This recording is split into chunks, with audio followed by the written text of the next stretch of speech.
Guys, today in this video you are going to learn about the difference between interrogative pronouns and relative pronouns। और ये दोनों ही pronouns guys बहुत ही important है। इनका सही use करके आप अपने spoken English and written English में 4 चांद लगा सकते हैं। So without any further delay let's get into the video. जो प्रोनाउंस प्रश्न पूछने का कार्य करते हैं वो इंट्रोगेटिव प्रोनाउंस कहलाते हैं, यानी कि जिन वर्ड्स का यूज हम लोग प्रश्न पूछने के लिए करते हैं वो इंट्रोगेटिव प्रोनाउंस कहलाते हैं। जैसे हु, हुम, हुज, विच, व्हाट, ये इंट्रोगेटिव प्रोनाउंस हुए। दोनों में ही वर्ड्स गाइस सिमिलर होते हैं। जब ये वर्ड से प्रश्न पूछे तो ये इंट्रोगेटिव प्रोनाउंस कहलाते हैं, और जब यही वर्ड से रिलेशन बताएंगे क्लॉज से तो ये रिलेटिव प्रोनाउंस कहलाते हैं। तो गाइस वन बाय वन करके समझेंगे तो ढंग से आप सीख पाएंगे। सबसे पहले आप इंट्रोगेटिव प्रोनाउंस के बारे में जानेंगे। हु का यूज गाइस कौन, यानी कि पर्सन के लिए किया जाता है। ये सब्जेक्ट के रूप में यूज होता है हु का।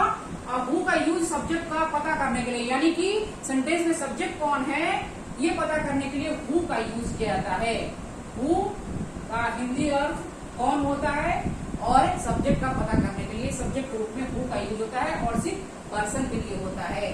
हुम किसे, हुम का मतलब होता है किसे, और ये ऑब्जेक्ट के रूप में यूज होता है। हुम का यूज जो है ऑब्जेक्ट का पता करने के लिए होता है। हुम का जो यूज है ऑब्जेक्ट के रूप में होता है, और ऑब्जेक्ट कौन है सेंटेंस में यह पता करने के लिए हुम का यूज होता है। हुज किसकी या किसका का यूज जो है मालिक का पता करने के लिए होता है, यानी कि हुज का यूज पोजेशन के लिए होता है, यानी कि मालिक यानी ओनरशिप के लिए होता है। इस पेन पर किसका अधिकार है, इस कुर्सी पर किसका अधिकार है, ये दिखाने के लिए हुज का यूज होता है। विच कौन सा या कौन सी, पर्सन और थिंग्स दोनों के लिए ही यूज होता है विच का। जब दो या दो से अधिक में से एक का चुनाव करना हो, यानी कि सिलेक्शन जब करना हो आपको, वहाँ विच का यूज करेंगे, यानी कि कुछ है उसमें से कौन सा तुम्हारा है, विच वन इज, इस तरह से होगा, विच का यूज वहां पर होगा। नेक्स्ट व्हाट, व्हाट का मतलब होता है क्या, और क्या का जो यूज है गाइस, यानी कि व्हाट का जो यूज है सिर्फ थिंग्स के लिए होगा, पर्सन और एनिमल्स के लिए नहीं होगा। इस तरह से गाइस व्हाट और विच का यूज सब्जेक्ट एंड ऑब्जेक्ट दोनों ही रूप में होता है। इन दोनों का यूज सब्जेक्ट एंड ऑब्जेक्ट दोनों ही रूप में होता है। अब कुछ सेंटेंस के साथ आप गाइस प्रैक्टिस करेंगे, देन आप ढंग से समझ पाएंगे कि किस तरह से हु जो है, हु, हुम, हुज, विच, व्हाट, ये इंट्रोगेटिव प्रोनाउंस है, और इनका जो यूज है प्रश्न पूछने के लिए किया जाता है। तो first of all who broke this pen, who का मतलब होता है कौन, ये पर्सन के लिए यूज हो रहा है कि इस पेन को कौन तोड़ा, या कौन इस पेन को तोड़ा, किसने इस पेन को तोड़ा। तो यहाँ पर हु का यूज जो है पर्सन के लिए हो रहा है।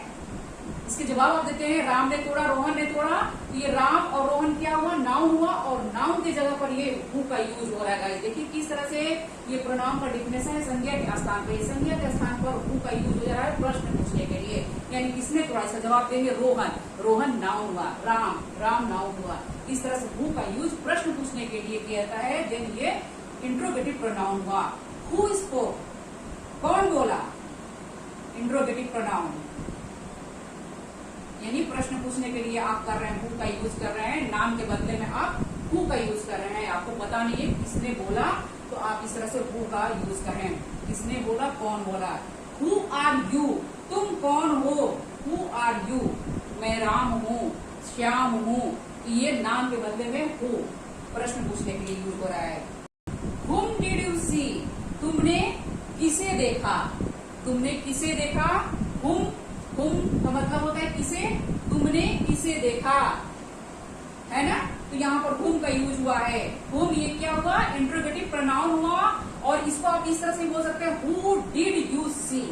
मॉडर्न इंग्लिश में गाइस हुम के जगह पर मैक्सिमम लोग हु का ही यूज कर रहे हैं। यहाँ पर देखिए गाइस यू जो है सब्जेक्ट हुआ, एंड हुम का यूज यहाँ पर ऑब्जेक्ट के रूप में हुआ है। हुम डिड यू सी, यानी कि तुमने किसे देखा। या आप इसको इस तरह भी कर सकते हैं who did you see, who का भी यूज करेंगे सेंटेंस में तो सेंटेंस गलत नहीं होगा। To whom were you speaking, यानी कि तुम किससे बात कर रहे थे। टू हुम, यहाँ पर टू हुम का यूज किया गया है, ये इंट्रोगेटिव प्रोनाउन है, एंड ये जो है ऑब्जेक्ट के रूप में यूज हुआ, ये सब्जेक्ट हुआ, ये ऑब्जेक्ट के रूप में यूज होगा। हुम का यूज ऑब्जेक्ट को पता करने के लिए यूज होता है, यानी कि ऑब्जेक्ट नहीं पता है, सब्जेक्ट को पता है कि तुम बात कर रहे हो, लेकिन ऑब्जेक्ट नहीं पता है, तो ऑब्जेक्ट को पता करने के लिए यहाँ पर हुम का यूज हो रहा है। To whom were you speaking, तुम किससे बात कर रहे थे, या who were you speaking to, ये तुम किससे बात कर रहे थे, दोनों का ही मतलब एक ही हुआ गाइस। हुम के जगह पर आप हु को लगाएंगे एंड देन यहाँ पर टू को लगाएंगे। Who were you speaking to, तुम किससे बात कर रहे थे। हुज इज दिस बुक है, हुज ये इंट्रोगेटिव प्रोनाउन है, यह किसकी बुक है, या हुज का यूज गाइस इसका किसकी के लिए होता है, और ये मालिक का पता करने के लिए, यानी कि ये बुक जो है किसकी है, ये बुक का मालिक कौन है ना। तो यहाँ पर हुज का यूज मालिक को पता करने के लिए होता है। ये किसकी बुक है, राम की बुक है, श्याम की बुक है, किसकी बुक है। हुज का यूज यहाँ पर प्रश्न पूछने के लिए हो रहा है, ये इंट्रोगेटिव प्रोनाउन हुआ। Whose frock is this, whose frock is this, यह फ्रॉक इसकी है, यह फ्रॉक इसकी है। Which is your friend, which का यहाँ पर यूज गाइस इंट्रोगेटिव प्रोनाउन हुआ। विच इज योर फ्रेंड, यानी कि तुम्हारा कौन सा दोस्त है, कौन सा फ्रेंड है। अब ये यहाँ पर गाइस थोड़ा ध्यान दीजिएगा, हुज और हुज इन दोनों में थोड़ा सा अंतर है इस सेंटेंस में, कि जैसे हुज के बाद कोई क्रिया आएगी, ये क्रिया है, तो यहाँ पर क्या हो गया, ये आपका इंट्रोगेटिव प्रोनाउन हुआ, ये इंट्रोगेटिव प्रोनाउन हुआ।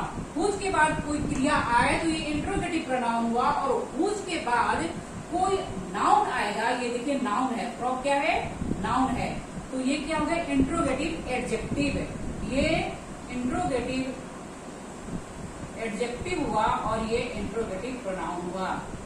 इस तरह से आप इसको विशेष ध्यान दीजिएगा, ये इंट्रोगेटिव प्रोनाउन की तरह, यानी हुज के बाद इज आया है, हुज के बाद यहाँ पर नाउन आया है, दैट्स वाई इंट्रोगेटिव ये एडजेक्टिव हुआ।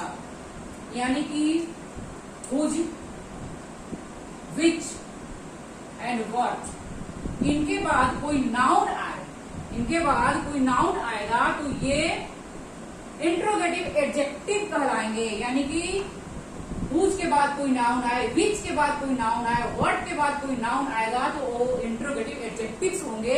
एंड देन इनके ये हुज, विच, व्हाट के बाद कोई क्रिया आएगी तो वो इंट्रोगेटिव प्रोनाउंस होंगे। यहाँ पर आप विशेष ध्यान दीजिएगा। विच इज योर्स, तुम्हारा कौन सा है, विच इज योर्स है, कौन सा है तुम्हारा, है ना।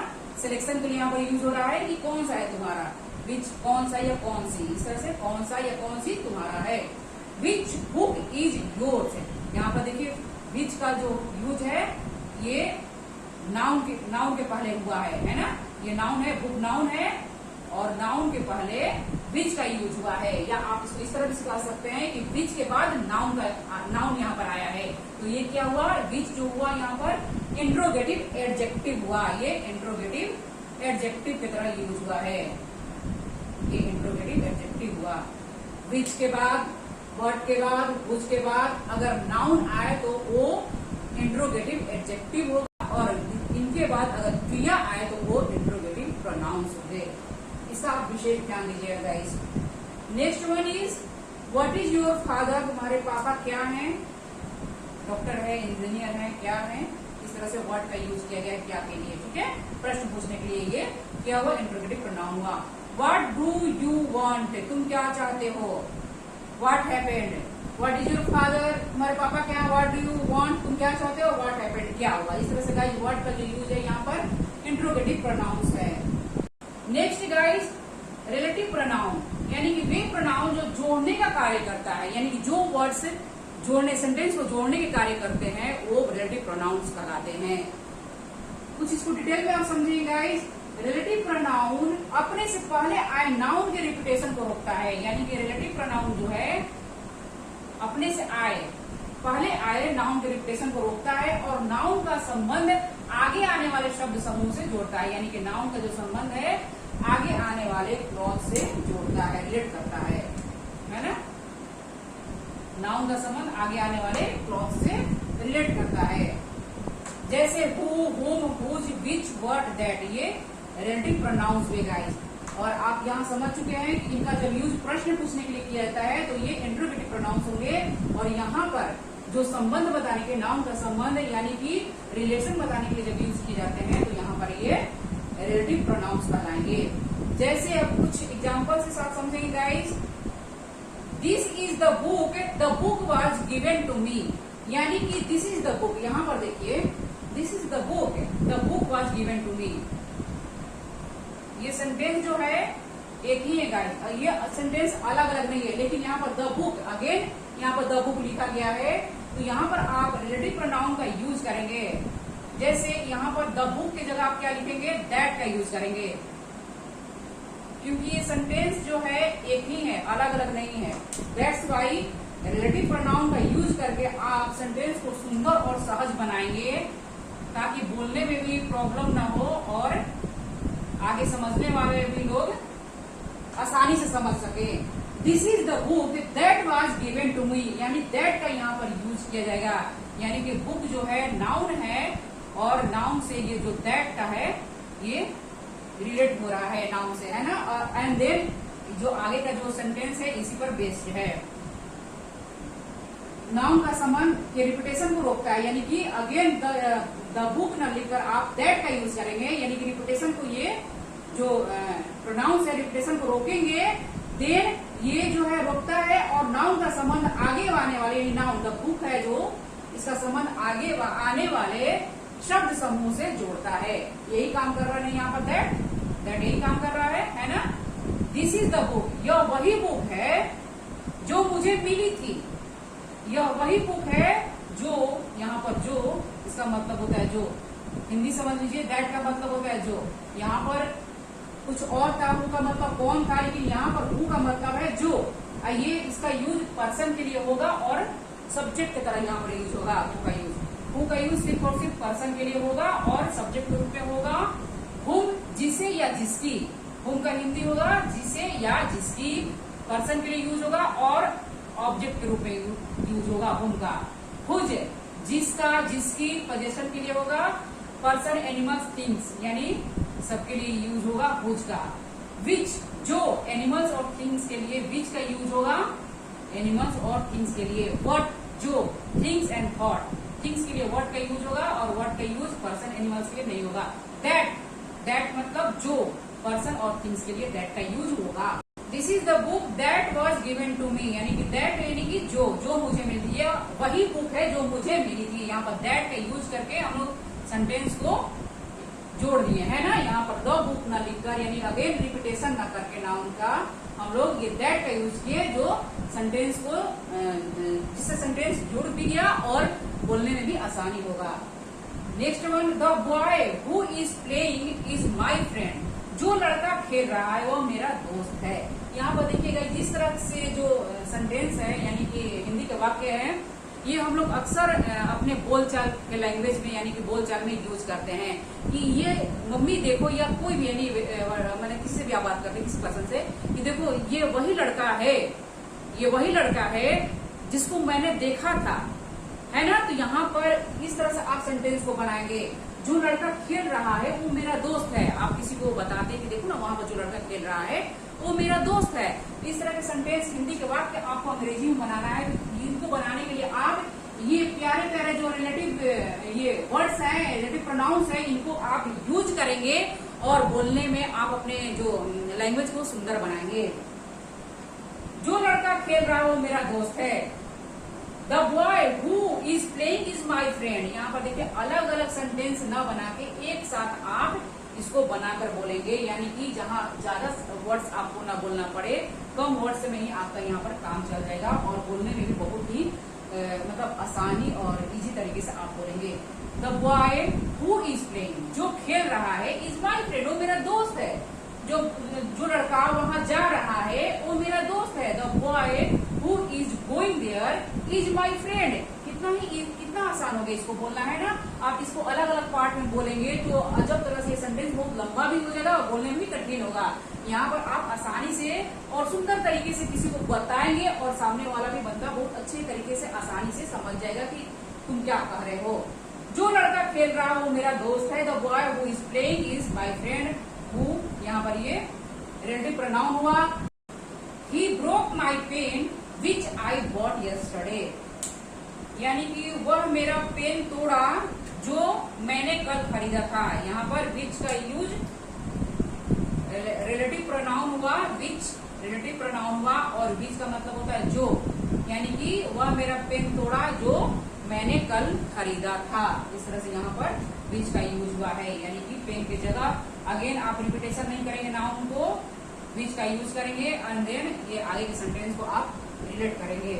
दिस इज द बॉय हुम ऑल प्रेज, यह वही लड़का है जिसकी सभी प्रशंसा करते हैं, यानी कि यह वही लड़का है जिसकी सभी प्रशंसा करते हैं। यहाँ पर हुम का यूज हुआ है रिलेटिव प्रोनाउन, जिसकी जिसका है ना, हुम जिसे जिसकी यहाँ पर ऑब्जेक्ट की तरह यूज हुआ है। यह वही लड़का है जिसकी सभी प्रशंसा करते हैं। The house whose walls are white is mine, यहाँ पर हुज रिलेटिव प्रोनाउन हुआ, जिस घर की दीवार उजली है वह मेरा घर है। This house whose walls are white is mine, कितना सुंदर लग रहा है बोलने में, है ना। जिस यानी कि हुज का मतलब होता है जिस घर की दीवार उजली है वह मेरा घर है, इज माइन। इस तरह से गाइस सेंटेंस को बनाया जाता है और सेंटेंस को जितना हो सके आप ये प्रोनाउंस का यूज करके आप सेंटेंस को सुंदर और सहज बना सकते हैं और अपनी लैंग्वेज को इम्प्रूव कर सकते हैं।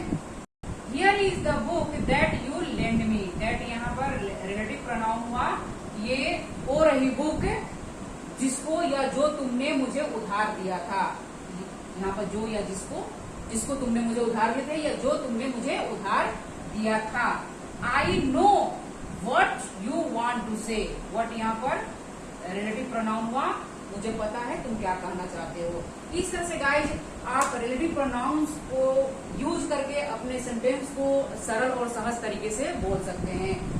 आई थिंक कि गाइज अब आप interrogative pronouns and relative pronouns के बारे में समझ चुके होंगे, यानी कि दोनों में ही वर्ड्स गाइज सिमिलर होते हैं, लेकिन जब इन वर्ड्स का यूज आप प्रश्न पूछने के लिए करते हैं तो इंट्रोगेटिव प्रोनाउंस होते हैं, और जब इन्हीं वर्ड्स का यूज आप नाउन की रिपीटेशन को रोकने के लिए एंड नाउन का संबंध आगे आने वाले क्लॉज से जोड़ने के लिए करते हैं तो वो रिलेटिव प्रोनाउंस कहलाएंगे। तो गाइज नेक्स्ट वीडियो मिलती है, तब तक के लिए थैंक यू गाइज, धन्यवाद, जय हिंद, जय भारत।